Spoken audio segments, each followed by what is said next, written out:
се събуждам така. Неприемливо. Утре не се събудя като най-красивата богиня на този свят. Аз няма да ходя. Днес личният ми шофьор е Анди по пижама. Хора, най-накрая отивам да си направя ногти след дълъг месец хамалска работа, монтаж, къртене, извозване, преносване. Сега отиваме пред салона. Ли ето това? Добре, не слизам. Сега бързаме.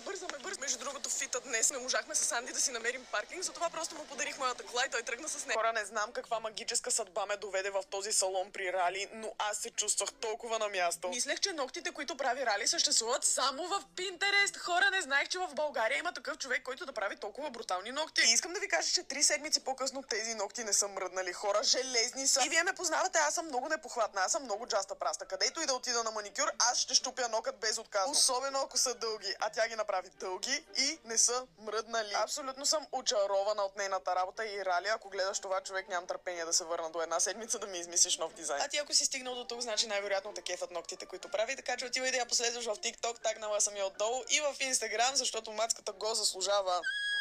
Хора! Рали изяде тези ногти! Аз отново се чувствам жена. Това е всичко, от което аз имах нужда. Сега трябва само единствено да отидем да вземем един екстеншън мила. Пристигнахме пред магазина за екстеншън. Анди, дай мострата. Сега трябва да си взема айдея по-къс екстеншън от това, за да мога да си ги мачвам да ми прелива по-добре. Салона затваря точно след една минута, така че айга да фъкнем. Хванахме го. Нямаха по-къс, както ми трябваше, за това ще се наложи сама да си го подстрижа. Те 1:15 е перфектното време да режем този екстеншън. Нямам търпение да видя как ще изглежда, когато съм вече с 3 такива. Дали да си го сложа върху себе си и да го режа така? Направо тъй. Ето така полагаме пациента. Честно казано, каквото стане. Сега не е като да съм дала 200 лева.